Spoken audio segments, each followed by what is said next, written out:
So good morning, chemistry second year, English medium, surface chemistry. So our topic is introduction to surface chemistry. So let's see the definition of surface chemistry, okay, and its importance. Then surface chemistry definition. So the branch of chemistry which deals with the chemical changes that occur at the surfaces or interfaces. The branch of chemistry which deals with the chemical changes that occur at the surfaces or interfaces. Okay, just here is it deals with what? The chemical changes that occur at interfaces or surfaces. Okay, so the reactions which are carried out at the surfaces or interfaces, so these are discussed in surface chemistry. Surface chemistry. Okay, yes, what is its importance? So why do we study the surface chemistry? Is then surface chemistry a lot of importance in, especially here is an industrial point of view. Okay, industrial importance, it has lot of industrial importance. So a lot of chemical reactions, lot of chemical reactions are most of the catalytic reactions. Most of the catalytic reactions are under surface chemistry. Surface chemistry, that means it has lot of industrial importance. That's why so we have to study the surface chemistry. Only it deals with the reactions that are carried out at surfaces or interfaces. Okay, then let's see here is the interface. What is meant by interface? Interface means what? The common surface formed between the boundaries of two bodies or phases whose area depends on the size of the particles of bulk phase. Okay, interface. So what is meant by interface? Interface is nothing but what? It is the common surface of two bodies. The common surface of two bodies are there is a phases whose area depends on the size of the particles of bulk phase. Suppose so when you take the here is what which are here is the interfaces usually occur in between two solids. Okay, so when you take the two solids, here is when the two solids are, here is what when they are combined together, what here is what common surface between two objects are here is a solids. Then next one is two liquids. So we can expect the interface in between two liquids. Then we can expect the interface in between two solids. Then we can expect the interface here is in between solids and liquids. Ante one solid and one liquid we take, here is what interface can be generated. Then next one, liquids and gases. Okay, then next one, solids and gases. Okay, so these can have the interfaces. Then interfaces here, so we can't expect in between gases because the gases can, here is what they can be intermixed completely under miscibility property. Okay, because of the miscibility property in gases, in between the gases there is no interface. Suppose if we take the best example, that is what is a nickel and hydrogen. This is the nickel is a solid, hydrogen is a gas. Okay, then next one is in catalytic hydrogenation.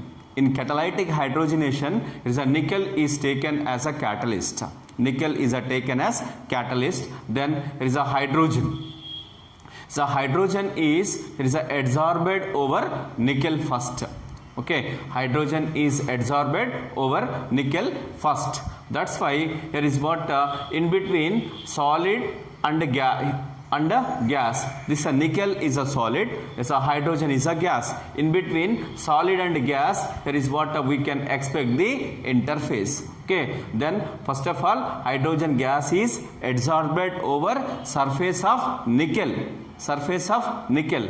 Then next one, here is interface can be denoted. Interface can be represented as hyphen or slash. Okay, then is in the hydrogenation of oils, then hydrogenation of oils, we are taking a nickel as catalyst. Then there is a hydrogen first of all adsorbed over nickel. That's why there is a nickel and a hydrogen. In between nickel and hydrogen, interface can be represented as hyphen. Okay, then or nickel and hydrogen, in between them, here is what is we are using a slash. We are using slash. Okay, so this is a line. Okay, then so let's see the here is a adsorption. What is meant by adsorption? Adsorption is nothing but what? The aggregation of molecular substances. The aggregation of molecular substances at the surface of solids is called adsorption. Okay, then yes, very simple. It is a hydrogenation of oils. There is what hydrogen is adsorbed over nickel. That is what adsorption process is. Adsorption process is done over here is a nickel. Yes, what? How can we define the aggregation of molecular substances over surface of solid? Over surface of solid. That is called. So you assume. So this is the. It is a solid. This solid is having the. So this solid is having the, here is a surface. Yes, this over the surface, then what? There is a hydrogen molecules. The hydrogen molecules are adsorbed. Okay, then so what? So this process is called aggregation of the molecular substances at the surface of a solid is called adsorption. The aggregation of molecular substances at the surface of solids is called adsorption. Okay, then yes, next one, here is what nickel act as nickel. Here is what nickel provides the surface. Hydrogen is adsorbed over the surface of nickel. That's why here is a nickel is considered as, here is what? Adsorbent. Okay, adsorbent. Nickel is considered as adsorbent. Then here is a hydrogen is considered as adsorbate. Adsorbate means what? Adsorbate is nothing but the molecular substances that aggregate at the surface are called adsorbates. Okay, adsorbates means what? The substances, the molecules which are aggregated on the surface of metal. Okay, that is called, here is a adsorbate center. Adsorbates. Then next one, here is what? Adsorbent. Adsorbent means what? The material on which adsorption takes place is called adsorbent. The material on which adsorption takes place is called adsorbent. Okay, so where the adsorption takes place, that is called as, here is a adsorbent. Adsorbent means what? Yes, so the material which provides the surface for adsorption process, that is called as adsorbent. Okay, here is in hydrogenation of oils, nickel provides the surface for adsorption of hydrogen. That's why the nickel is considered as, here is a adsorbent. Okay, the hydrogen is considered as adsorbate. Then yes, a number of examples we can take for adsorption. There is a adsorption of inert gases on charcoal. Then here is what is a in order in order to separate the inert gases from air, here is what charcoal is taken as adsorbent. Charcoal is taken as adsorbent. Then yes, next one, here is the inert gases are considered as what? Here is the adsorbates. Then is the absorption process, adsorption of coloring impurities of sugar on animal charcoal.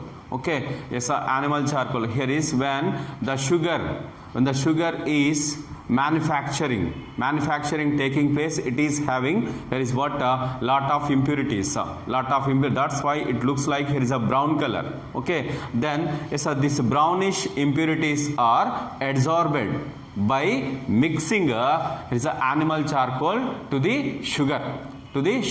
Okay, when animal charcoal is mixed with is a colored sugar, these are coloring agents which are impurities. Okay, these are adsorbed over charcoal. As a result of that, the sugar is free from impurities. Okay, it looks like there is a colorless.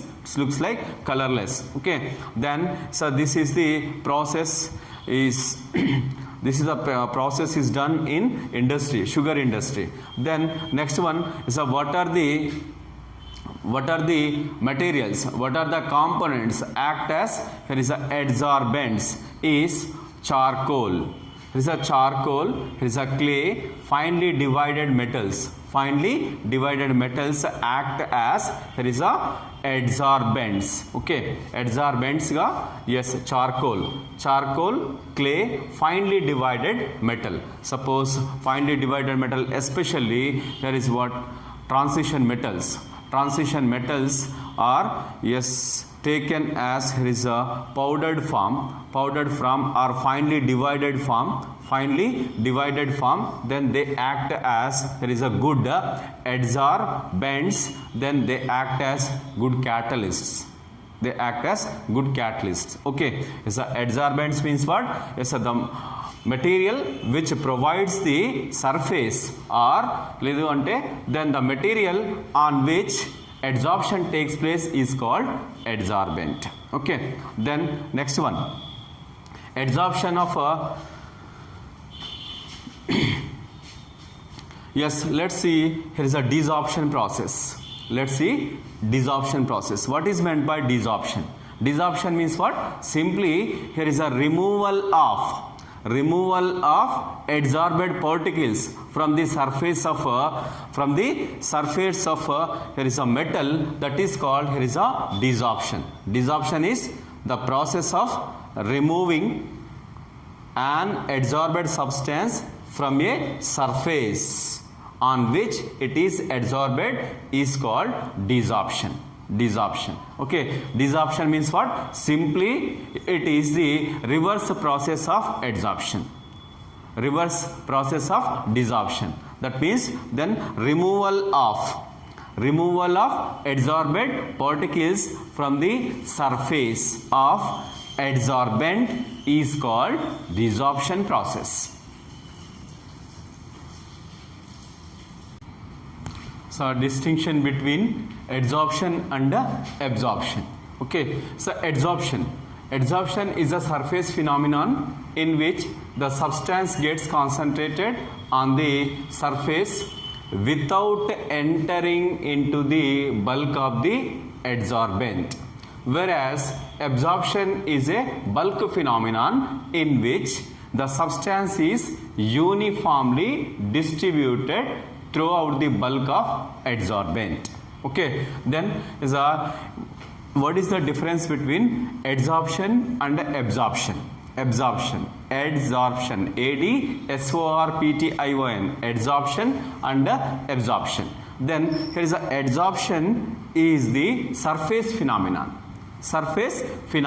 That means what? Here is while going on adsorption process, there is a adsorbate particles are just concentrated over the surface of adsorbent, whereas in absorption process the adsorbate the adsorbate particles are enter into the bulk of the, here is a adsorbent, bulk of the adsorbent. That is, here is a adsorbate particles, substance particles are uniformly distributed throughout the bulk of adsorbent. That is, here is what, here is the substance, here is what enter into the inner side of the adsorbent. That process is taking place in absorption process. Absorption process. In adsorption process,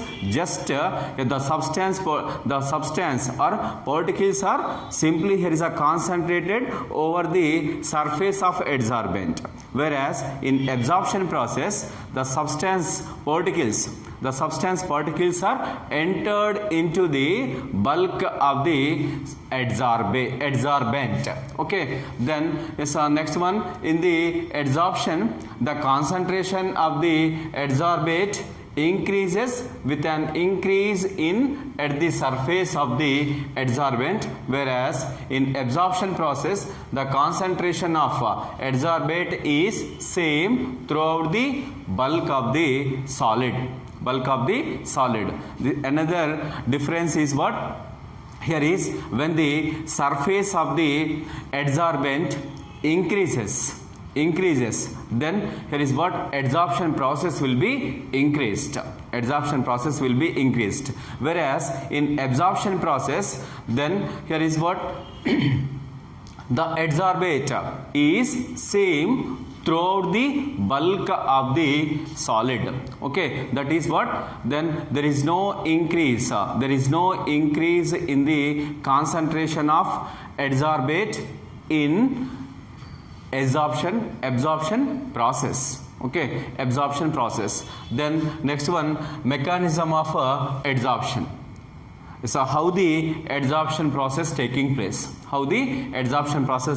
Let's see. Then yes, here is, so when you take the, here is a solid as, here is a adsorbent, then inside the adsorbent here is a forces exerted by all the particles are mutually balanced, but near the surface particles are not surrounded by any atom. Yes, here is a, hence they experience unbalanced. These forces attract the adsorbate molecules on its surface. Hence, the extent of adsorption increases with the increase in the surface area of adsorbent.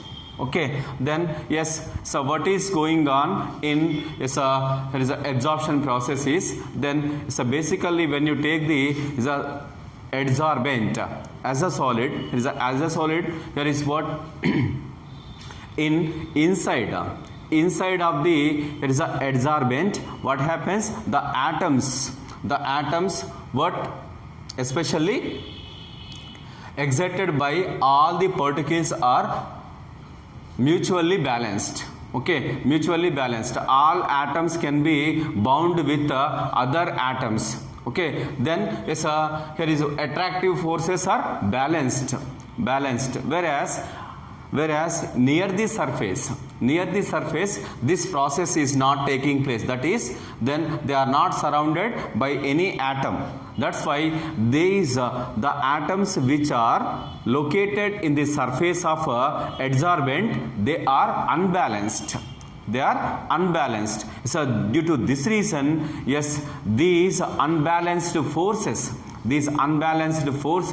attract the here is a adsorbate molecules on its surface. Hence, when the extent of surface of adsorbent increases, then the attractive forces over surface is increased. Due to this reason, yes, here is the adsorption process will be increased. Okay, that is adsorption process. Adsorption process is depend upon surface area of adsorbent. Okay, then next one, here is the adsorption process is, here is a exothermic process. While yes, absorption process is taking place, what? Then here is a energy is released. Energy is released. Then is what happens is, then is a adsorbate when it's adsorbate particles are yes bound with the atoms which are located on the surface of adsorbent. What happens? The molecules movement, that is adsorbate molecules movement will be restricted. As a result of that, their entropy will be negative. Okay, then the same way here is what delta H value is also, here is enthalpy is also negative for the adsorption process. Due to this reason, here is what delta G value gives free energy, that is delta G value is also here is a negative. So due to this reason, so this adsorption process is spontaneous process. Okay, adsorption process is a spontaneous process. Then yes, here is a for is adsorption process delta H value. Okay, yes, enthalpy change is a negative. As well as here is what entropy change is also here is a negative. So due to this reason, delta G value is negative. That's why so adsorption process is what? Spontaneous process.